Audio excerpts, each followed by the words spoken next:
విశాఖ ఉక్కు ఆంధ్రుల హక్కుని పోరాడారు, ప్రాణాలు త్యాగాలు చేశారు.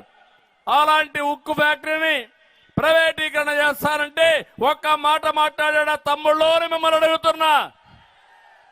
ఇది ఒక పార్టీ నాని మిమ్మల్ని అడుగుతున్నా. వాజ్పేయి గారి హయాంలో ఆ రోజు ఈ ఫ్యాక్టరీని క్లోజ్ చేస్తామంటే కాదు, ఇది మా హక్కుని పోరాడి డబ్బులు ఇప్పించి ఫ్యాక్టరీని కాపాడిన పార్టీ తెలుగుదేశం పార్టీ అని చెప్పి కూడా నేను మీకు తెలియజేస్తున్నా. జగన్మోహన్ రెడ్డికి ఉత్తరాంధ్ర పైన ప్రేమ లేదు.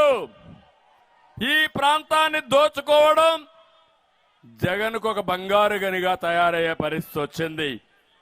ఒకప్పుడు విశాఖపట్నం ఒక ఆర్థిక రాజధాని, ఒక నాలెడ్జ్ ఎకానమీ హబ్గా తయారు చేయాలనుకున్నాం. ఈరోజు విశాఖపట్నాన్ని ఇండస్ట్రీ పరిశ్రమలు తరివేసి ఒక గంజాయి క్యాపిటల్ గా, క్రైమ్ క్యాపిటల్ గా తయారు చేశాడు. నా బాధ, నా ఆవేదన మీరు అర్థం చేసుకోవాలి. మీ పిల్లలు ఎవరైనా సరే గంజాయికి అలవాటు పడితే ఇంకా వాళ్ళు మన చేతుల్లో ఉండరు. ఆ విషయం మీరు గుర్తుపెట్టుకోవాలి. గంజాయి అనేది చాలా ప్రమాదం. ఇది ఒక అలవాటుగా ఒక్కసారి మారితే ఆ పిల్లవాళ్ళ జీవితం అక్కడికి అయిపోతుంది. అలాంటి గంజాయి విషయంలో ఈ ప్రభుత్వం ఒక్క రోజైనా ఎక్కడైనా మాట్లాడారా, సమీక్షలు చేశారా అని మిమ్మల్ని అడుగుతున్నా. ఇలాంటి ముఖ్యమంత్రి మనకు అవసరమా అని మిమ్మల్ని అడుగుతున్నా. సమాజం పట్ల బాధ్యత ఉందా అని మిమ్మల్ని అడుగుతున్నా. ఇంకో పక్క మీరు చూస్తే ఏపీ పోలీసులే గంజాయి అమ్ముతూ హైదరాబాద్ లో పట్టుబడ్డారు. సిగ్గనిపించలేదా తమ్ముళ్ళో మీ అందరికీ? ఇక్కడుండే పోలీసులు కూడా కోరుతున్నా, మీ తప్పు కాదు పాపం, మీ దగ్గర లేనిపోని తప్పులు చేపించే సైకో తప్పిది.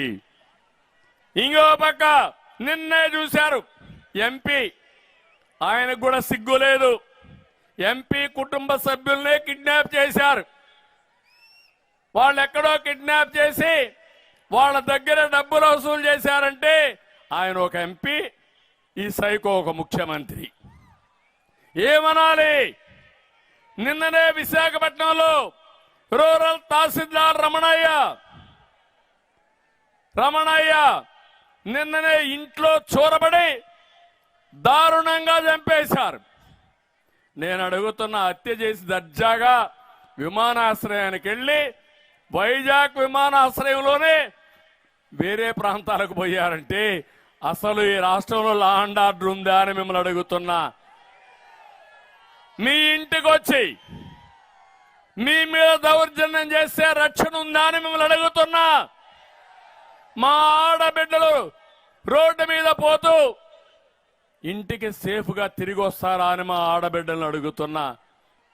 ఇలాంటి జగన్మోహన్ రెడ్డి ఎందుకు విశాఖపట్నంలో ఎన్ని వచ్చాయంటే భూ వివాదాలు పెరిగాయి, క్రైమ్ పెరిగింది. ఇవన్నీ చూసిన తర్వాత బాధేస్తుంది, ఆవేదన వేస్తుంది. పులివెందల రౌడీలు విశాఖపట్నాన్ని కబ్జా చేసే పరిస్థితికి వచ్చారు. ముఖ్యమంత్రి బంధువు అనిల్ రెడ్డి విశాఖపట్నంలో ఇష్టానుసారంగా కబ్జాలు చేస్తున్నారు. వీళ్ళ ఎంపీలు కూడా ఎక్కడికక్కడ దోచుకునే పరిస్థితికి వచ్చారు. నేను అడుగుతున్నా ఒక మాట, ఈరోజు విశాఖపట్నం అందరూ అంటున్నారు, ఉత్తరాంధ్ర ప్రజానీకం అంటున్నారు, జగన్ రెడ్డి నువ్వు మాకొద్దు, నువ్వు మా ప్రాంతానికి రావద్దంటున్నారా లేదా అని మిమ్మల్ని అడుగుతున్నా. ఆ రోజు మనం అందరం ఒప్పుకున్నాం, అమరావతి మన రాజధాని, విశాఖపట్నం మన ఆర్థిక రాజధాని అని ఒప్పుకున్నావా లేదా అని మిమ్మల్ని అడుగుతున్నా. ఇప్పుడు 3 ముక్కలాట, 3 రాజధానులాట, అసలు రాజధాని లేకుండా చేసి 5 సంవత్సరాలు ఒక చరిత్రహీనుడిగా మిగిలిపోయే పరిస్థితికి వచ్చాడు. ఈయన వస్తున్నాడంటే అందరూ భయపడిపోయే పరిస్థితికి వచ్చారు.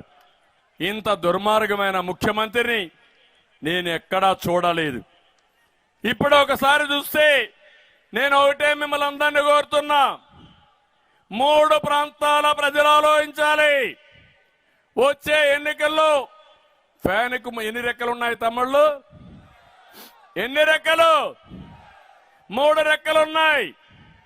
ఉత్తరాంధ్ర మీకు విజ్ఞప్తి చేస్తున్నా, విధ్వంసం చేసి వైసీపీ రెక్కని చిత్తుగా ముక్కలు చేస్తామని గట్టిగా చెప్పండి.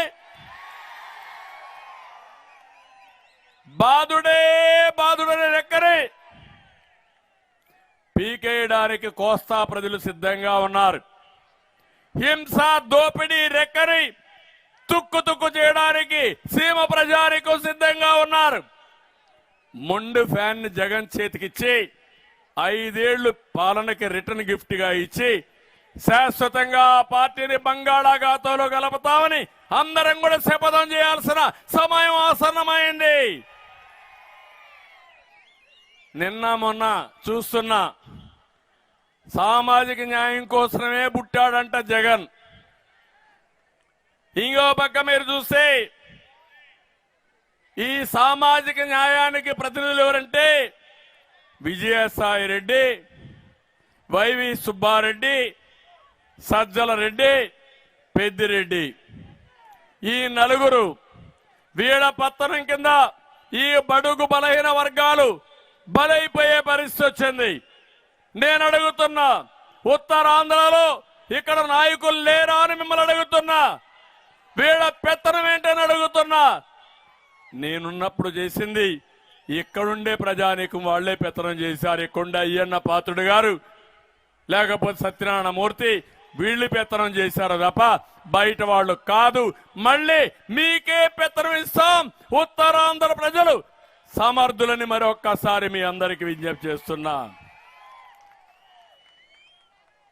ఈరోజు ఒకటే మిమ్మల్ని అందరినీ కోరుతున్నా, ఇక్కడ నాయకులందరం ఉన్నాం.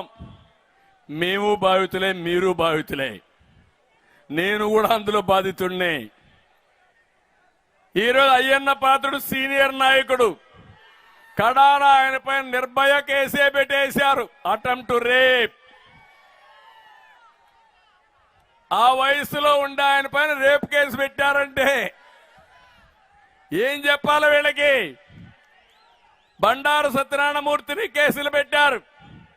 తెలుగు మహిళా అధ్యక్షురాలు అనిత పులివెందులకు పోతే ఆవిడ ఎస్సీ, ఆమె పైన ఎస్సీ అట్రాసిటీ యాక్ట్ లో కేసు పెట్టారు. ఎంత గొప్ప నాయకులు తమ్ముళ్ళు వీళ్ళని మిమ్మల్ని అడుగుతున్నా. నేను అందుకే విమర్శించడం కాదు, మళ్ళీ ఒకటి హామీ ఇస్తున్నా. సంక్షేమానికి చిరునామా తెలుగుదేశం పార్టీ, అవునా కాదా? 2 రూపాయల కేజీ బియ్యం తీసుకొని తెలుగుదేశం, అవునా కాదా? బీసీలకు రక్షణ కల్పించింది తెలుగుదేశం, అవునా కాదా?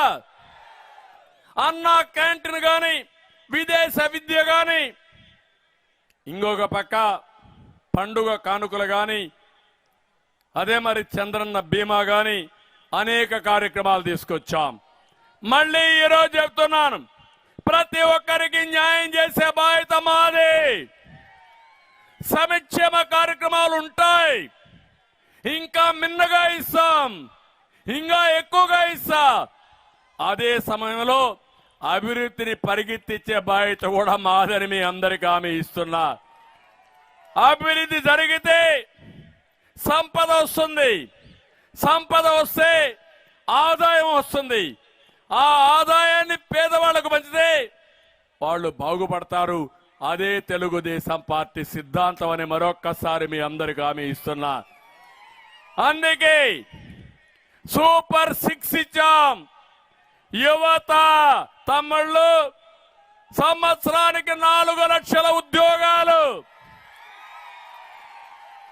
5 ఏళ్లలో 20 లక్షల ఉద్యోగాలు. ఉద్యోగం వచ్చే వరకు నిరుద్యోగ భృతి 3000 నెలకు. అది తెలుగుదేశం పార్టీ సూపర్ 6 లో నెంబర్ 1.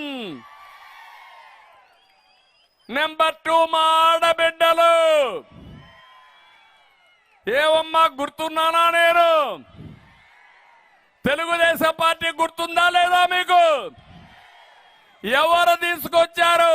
ఆ రోజు ఆస్తిలో సమాన హక్కు ఎవరు తీసుకొచ్చారు? ఎన్టీ రామారావు గారు తీసుకొచ్చారు. డాక్రా సంఘాలు ఎవరు పెట్టారు? మీకు పసుపు కుంకుమ పైన ఆర్థిక సహాయం ఎవరు చేశారు?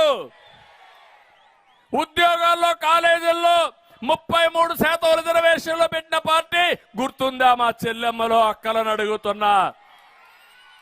మళ్ళీ హామీ ఇస్తున్నా, మా ఆడబిడ్డల ఆధ్వర్యంలో మేము ఈ కుటుంబాన్ని బాగు చేసే బాధ్యత, మిమ్మల్ని పేదరికం నుంచి పైకి తీసుకొచ్చే బాధ్యత మా ఆడబిడ్డలకి అప్పజెప్తానని మరొక్కసారి హామీ ఇస్తున్నా.